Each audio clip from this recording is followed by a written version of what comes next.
ورحمة الله وبركاته نحمده ونصلي على رسوله الكريم أما بعد فأعوذ بالله من الشيطان الرجيم بسم الله الرحمن الرحيم رضي الله عنه ورضوا عنه قال النبي صلى الله عليه وسلم أصحابك النجوم بأيديهم اقتديتم اهتديتم صدق الله العظيم আজকের দিনে বক্তব্যের সম্মানীয় সভাপতি ও সম্মানীয় বিচারক মণ্ডলীগণ, জাতির উলামায়ে কিরাম এবং সাহাবায়ে কিরাম রাদিয়াল্লাহু আনহু এবং আমার সামনে পশ্চিমবঙ্গের বিভিন্ন স্থান থেকে আসা ছাত্র এবং ভাইদের জানাই আন্তরিক শুভেচ্ছা ও অভিনন্দন।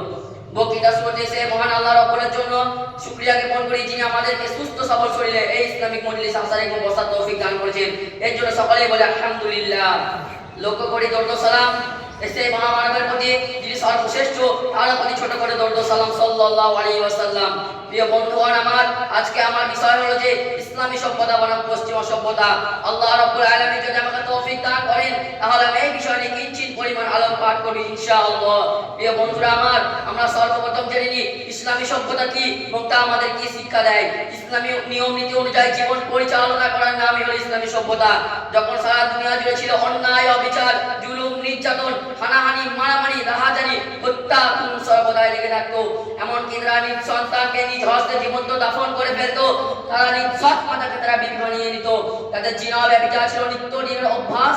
এমন সময় তা আল্লাহ রাব্বুল আলামিন কোরআন শরীফে বর্ণনা করেছেন, ওয়া কুনতুম আলা সাফা হুফরাতিন মিনান নারি ফাআনকাদাকুম মিনহা কাযালিকা ইউবাইয়িনুল্লাহু লাকুম আয়াতিহি লাআল্লাকুম তাহতাদুন।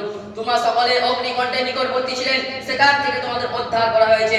সভ্যতা এবং মানবতার এমন নাজুক অবস্থায় অসভ্য জাতিকে সভ্য জাতিতে পরিণত করার জন্য সাইয়্যিদুল মুরসালিন খাতামুন নবিয়্যিন রাহমাতুল লিল আলামিন হযরত মুহাম্মদ সাল্লাল্লাহু আলাইহি সাল্লাম আগমন করেছেন। সেই জাহেলিয়াতের যুগে যারা তাকে ভালোবেসে ধন্য হয়েছে, তারা একমাত্র ইসলামের সূচিত অসহায়তা অবস্থান রয়েছে। তারাই হলেন সেই সোনালী যুগের মানব যাদের সম্পর্ক স্বয়ং আল্লাহ রাসূল সাল্লাল্লাহু আলাইহি ওয়াসাল্লাম বলেছেন, আসহাবিকা নুজুমি বিআইদিহিম ইকতাদাইতুম ইহতাদাইতুম। আমার সাহাবাগণ হলেন তারা ফাতুলো, যাদেরকে কেউ একজন যদি স্মরণ করে তাহলে সে হেদায়েত পেয়ে যাবে। শুধু তাই নয়, আল্লাহ রাব্বুল আলামিন সূরা তাওবার 100 নম্বর আয়াতে বলেছে, রাদিয়াল্লাহু আনহু ওয়া রাদু আন। আমার সাহাবাগণ হলেন তারা ফাতুলো, আল্লাহ তাদের প্রতি সন্তুষ্ট, তারা আল্লাহর প্রতি সন্তুষ্ট। সেই হুজুর পাক সাল্লাল্লাহু আলাইহি ওয়াসাল্লাম অক্লান্ত পরিশ্রম এবং সীমাহীন কষ্ট সহ্য করে সেই জাহিলিয়াতের যুগে ভাতৃত্বের অধিকারী স্থাপন করেছিলেন। তিনি আমাদের ইসলামী সভ্যতা শিখিয়েছেন, বড়দেরকে সম্মান করা, ছোটদেরকে স্নেহ করা, পাড়া প্রতিবেশীর সঙ্গে ভালো আচরণ করা। তিনি আমাদের ইসলামী সভ্যতায় শিখিয়েছেন চুরি, ডাকাতি, সুদ, ঘুষ, অন্যান্য নিকৃষ্ট কাজ থেকে বিরত থাকা।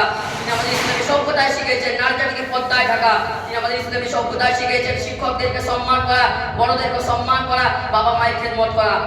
আজকে প্রিয় বন্ধুগণ, নারী জাতির পর্দার অবহেলার কারণে অনেক মা বোনকে ধর্ষিত হতে হচ্ছে রাস্তাঘাটে, অনেক মা বোনকে ধর্ষিত হতে হচ্ছে নাইট ক্লাবে, অনেক মা বোনকে ধর্ষিত হতে হচ্ছে পার্কে, অনেক মা বোনকে ধর্ষিত হতে হচ্ছে সিনেমা হলে। সেই প্রাণ প্রিয় মা বোনেদের আমি বলতে চাই, তোমরা যদি পশ্চিমা সব আইন কানুন মেনে না মেনে ইসলামী সভ্যতা যদি না মানো, তাহলে তোমাদের এই অবস্থাটা হওয়াই স্বাভাবিক। আজকে পশ্চিমা সভ্যতা আমাদেরকে এমন ভাবে গ্রাস করে নিয়েছে, সেখান থেকে আমরা কোনোভাবে বের হতে পারছি না। কেন জানেন? আজকে আমাদের মধ্যে হুজুর পাক সাল্লাল্লাহু আলাইহি ওয়াসাল্লামের আদর্শ দেখা যায় না। আজকে আমাদের মধ্যে হুজুর পাক সাল্লাল্লাহু আলাইহি ওয়াসাল্লামের সুন্নাত দেখা যায় না। যদি আজকে আমাদের মধ্যে হুজুর পাক সাল্লাল্লাহু আলাইহি ওয়াসাল্লামের আদর্শ আর সুন্নাত পরিপূর্ণভাবে থাকতো, তাহলে আজকে আমাদের পশ্চিমা সভ্যতা গ্রাস করতে পারতো না। তাই বলি ভাই, চলেন ঘুরে আসতে আজকে আমরা অন্য জগৎ থেকে আমরা ইসলামী সভ্যতায় ঢুকে যাই, পশ্চিমা সভ্যতা থেকে বের হয়ে এসে ইসলামী আদর্শ সমাজ গঠন করি। এবং ইসলামী সভ্যতায় রয়েছে হুজুর পাক সাল্লাল্লাহু আলাইহি ওয়াসাল্লামের আদর্শ। সুতরাং হুজুর পাক সাল্লাল্লাহু আলাইহি ওয়াসাল্লামের আদর্শ জীবনকে উজ্জীবিত করাই হলো আমার কাজ। এই বলে আমার বক্তৃতা শেষ করছি। আমি কবির কণ্ঠে একটি কবিতা বলতে চাই। পৃথিবীতে এসেছিলে যখন, কেঁদেছিলে তুমি, হেসেছিলে ভুবন, এমন জীবন করিবে গঠন, মরিলে হাসিবে তুমি, কাঁদিবে ভুবন। ওয়া মা আলাইনা ইল্লাল বালাগ। আসসালামু আলাইকুম ওয়া রাহমাতুল্লাহি ওয়া বারাকাতুহু।